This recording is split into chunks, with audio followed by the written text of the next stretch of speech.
안녕하십니까. 사주상담가 이기호입니다. 이기호의 실전 사주 분석 시작하도록 하겠습니다. 오늘 실전 사주 분석 주인공은 최근에 이혼한 40세 여성인데요.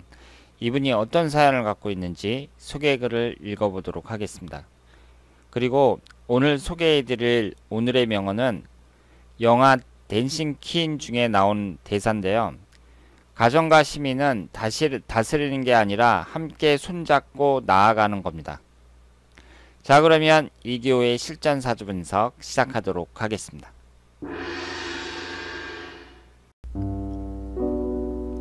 안녕하세요. 늘 강의 잘 듣고 있습니다. 동네에 친한 동생이 그동안 잘 살다가 올해 이혼을 했다고 합니다. 남편은 재혼이었고 동생은 초혼이었습니다. 남편 사업 관계상 힘들어 이혼을 했다고 합니다. 이혼은 남자가 하자고 했고 여자는 싫었지만 싫다고 말을 못하고 그냥 했다고 합니다.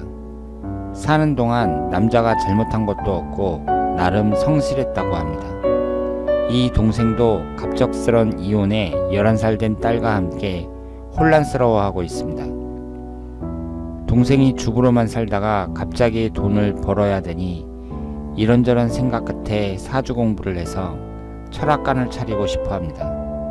이 일을 업으로 삼을 수 있을지 선생님의 조언 부탁드립니다. 동생이 2007년 결혼, 2008년 딸 출산, 2018년 이혼했다고 합니다. 남자는 2005년 첫 번째 이혼했습니다. 남자한테 양육비는 계속 받을 수 있을지도 궁금하다고 합니다.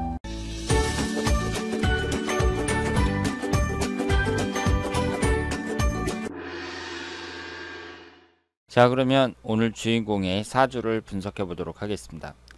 여러분들이 소개글을 읽어보셨지만 이분이 올해 40살입니다. 여자가 나이가 아직 젊고요.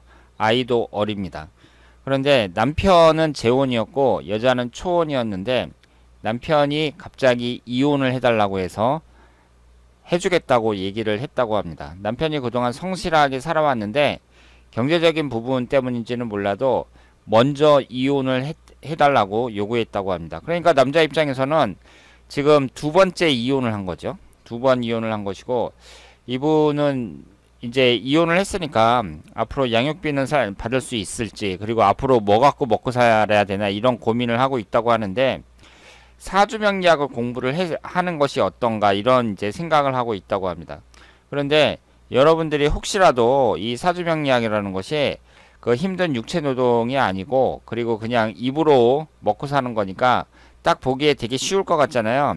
그래서 쉬울 것 같으니까 나도 저걸 한번 해봐야겠다 이런 생각이 있으시다면 포기하는 게 낫습니다. 이 사주명리학은 사람의 인생을 다루는 것이기 때문에 주제 자체가 상당히 무겁습니다. 그래서 아무나 할 수 있는 게 아니고 쉽게 생각하고 덤벼들면 안 된다 이렇게 말씀을 드릴 수 있고요. 여기에 대해 이 직업에 대해서 어떤 사명감 같은 게 있어야 된다 이렇게 말씀을 드릴 수 있겠습니다. 그러면 이분의 사주를 한번 분석해 보도록 하겠습니다. 이분이 무오년 을축월 기해일 정묘시 이렇게 되어 있고요. 오행의 구성을 보면 목기운이 둘, 화기운이 둘, 토기운이 셋, 금기운은 없고 수기운이 하나입니다. 남편의 사주가 있다면 같이 궁합을 한번 봤을 텐데요. 남편의 사주는 알지 못합니다. 그러면 이 여자분을 봤을 때 우리가 사주를 이제 분석을 할 때 그 기본이 뭐라고 말씀을 드렸죠? 일단 음과 양의 구성을 보고 음으로 지나치게 치우쳐져 있다든가 양으로 지나치게 치우쳐져 있다든가 이것도 중요한 특징이라고 말씀을 드렸고요. 이분은 음이 많으니까 좀 여성적인 분이라고 볼 수 있겠죠. 그리고 사주 분석이라는 것은 오행의 구성을 보고 분석을 하는 거나 마찬가지예요. 그러니까 이 사주에서 가장 많은 비중을 차지하고 있는 이 토기운이 월지 포함해서 3개니까 지금 비경겁제에 해당하는 토기운이 상당히 강하다고 봐야 됩니다. 그리고 이 사주는 금기운이 없습니다. 지장간에는 이 신금이 하나 있고요. 현재의 대운이 신유대운이에요. 그러니까 위아래로 금기운만 들어오는 거죠. 그런데 사주 원국에는 금기운이 없습니다. 그러면 금기운이 없음으로 해갖고 또 이 사주에 어떤 특징이 있는지 자세히 살펴보셔야 됩니다. 그러면 이분이 일단 비경겁제가 강하다는 점에서, 제가 비경겁제가 강한 분들은 어떻다고 했죠? 부부관계가 안 좋은 경우가 많습니다. 그래서 부부관계를 좀 의심해 봐야 된다, 이렇게 말씀을 드렸고요. 그리고 이분이 금기운이 없는데, 금기운은 여기에서 식신상간운에 해당이 됩니다. 식신상간운에 해당하는 금기운이 없어요. 그러면 이 식상운이 뭘 의미한다고 했죠? 자식을 의미하기도 하고, 그리고 건강을 의미한다고도 했죠. 그 사람의 행동력 같은 것을 나타냅니다. 그러니까 이분은 그 건강도 주의하셔야 돼요. 그런데 이분의 남자운을 봤을 때요, 이분이 비경겁제가 강하긴 하지만 이거 하나만 보고 이분이 남자운이 나쁘다, 이렇게 보기는 어렵습니다. 물론 이 기해일주에서 해수가 배우자궁이고요, 이것이 해묘미 반합이 되잖아요. 그러니까 배우자궁이 충이 되는 건 당연히 안 좋지만 합이 되는 것도 별로 안 좋아요. 그러니까 좋은 그 이성 남자운을 갖는다는 게 사주의 구성상 쉽지가 않습니다. 웬만하면 다 안 좋아요.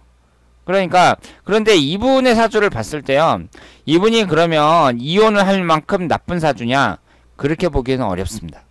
이 정도 사주면은 꼭 이혼을 한다고 보기는 어렵고요. 남자의 사주를 한번 봐야 돼요. 제가 볼 때에는 이 남자분이 좀 문제가 있을 것으로 보입니다. 그러면 여러분들이 이 부부관계라는 게, 그 이성운이라는 게 그 사람 사주에 다 나와 있어야 되는 게 아니냐, 이렇게 생각을 하실지 모르겠지만, 한 사람의 사주는 좋은데요, 여자의 사주는 좋은데 남자의 사주가 나쁠 경우 이혼하는 경우가 많습니다. 그러니까 이 여자분이 배우자운이 그렇게 좋은 건 아니지만, 그렇다고 해서 뭐 이혼할 정도로 아주 나쁜 건 아니거든요. 그런데 남자의 사주가 어떠냐에 따라서 영향을 많이 받는 거예요. 그러니까 여러분들이 그 결혼할 때 궁합이라는 것이 대단히 중요하다, 이렇게 볼 수 있습니다. 그리고 지금 이분의 그 대운을 한번 눈여겨볼 필요가 있는데요, 대운이 식신상간운이죠. 식신상간운이 위아래로 들어와요. 그리고 49세 경신대운도 그렇고, 그러니까 39세서부터 58세까지 인간에게 있어서 가장 왕성한 시기라고 할 수 있는 이 20년간이 그 식신상간운에 해당하는 금기운만 들어옵니다. 그런데 이 식신상간운이 뭘 극하죠? 오행의 상생상극 관계에서 관을 극하잖아요. 관을. 그러니까 이분은 39세서부터 58세까지 남자운만 봤을 때에는 이 관을 극한다는 점에서 그렇게 유리한 운이라고 볼 수는 없죠. 그런데 이것이 용신운이잖아요. 용신운이니까 이분이 지금 이혼을 했다고 하더라도 이분의 운의 흐름이라든가 여러 가지를 봤을 때 비관적으로 봐야 되느냐, 그렇게 생각하지는 않습니다. 현재 1년운이 무술년이란 말이에요. 올해 이혼을 하셨다고 했는데 이 무술이 또 비경겁제가 강해지죠. 그러니까 지금 비경겁제가 월지 포함해서 3개나 되는데 위아래로 또 비경겁제란 말이에요. 그리고 술의 천라지망에 해당이 됩니다. 그러니까 올해운 같은 경우는 안 좋다고 봐야죠. 그리고 내년운이 일주하고 똑같아요. 기해년이. 그러니까 올해하고 내년운은 별로라고 봐야 되지만 이 대운하고 그 흘러가 올해 내년 빼고 이제 42세 이후로 흘러가는 운의 흐름을 봤을 때 괜찮다고 봐야죠. 그러니까 이분이 갑자기 이혼을 하셔가지고 물론 당황스럽겠지만, 황당하겠지만 너무 실망할 필요는 없다. 운의 흐름상 지금 그 40대 운이나 50대 운이 나쁘지 않다는 거, 이 점을 말씀을 드리고 싶습니다. 지금 이 사주는 비경겁제에 해당하는 토기운이 3개나 되고 화기운이 2개니까 전체 8개 글자 중에 5개가 비경겁제하고 인성운으로 돼 있잖아요. 그러니까 신강한 사주란 말이에요. 신강한 사주에서 내 힘을 빼는 이 식신상간운은 용신운에 해당이 된다고 볼 수 있고요. 59세서부터 68세까지 기미대의 운이 별로 안 좋다고 봐야죠. 그러니까 지금 40대 50대 운은 좋다고 봐야 돼요. 그래서 이분이 앞으로 그 인생을 얼마든지 멋지게 펼쳐나갈 수 있으니까 그 실망할 필요는 없다, 이렇게 말씀을 드리고요.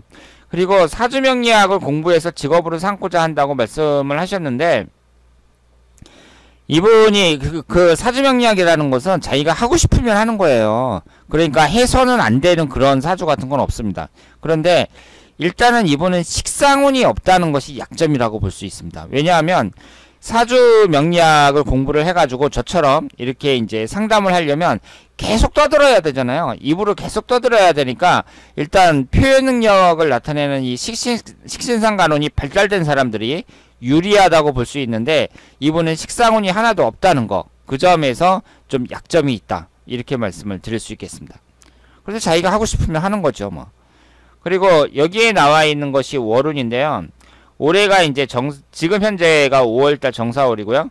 6월달 무오월 이렇게 되어 있습니다. 그러면 4월달하고 5월달하고 이 병진월 정사월이 진해 원진살 사해충으로 특히 배우자 운에 있어서는 별로 좋지 않았다고 봐야죠.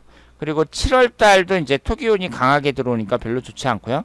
그래서 올해 무술년 자체가 별로 안 좋아요. 그 기신운이 강하게 들어오니까 무술년 자체가 별로 안 좋은데 월운으로 봤을 때에는 이번 달하고 7월달 이때가 별로다, 이렇게 말씀을 드릴 수 있겠습니다. 자, 오늘은 40세 된 여성의 사주를 분석했습니다. 이분이 갑작스런 이혼으로 좀 황당하게 생각하고 있지만 막상 사주를 분석해 보니까 흘러가는 대운이 좋습니다. 올해 운하고 내년 운은 안 좋지만 일단 대운의 흐름이 좋다는 것은 장기적으로 봤을 때에는 상당히 유리하고, 그리고 이분 사주의 그 전체적인 구성을 봤을 때에도 결코 나쁜 사주가 아닙니다. 그러니까 이분이 자기 뜻대로 계획을 잘 세워서 노력하면 앞으로 인생을 얼마든지 멋지게 살 수 있다는 거, 이 점을 말씀드릴 수 있겠습니다.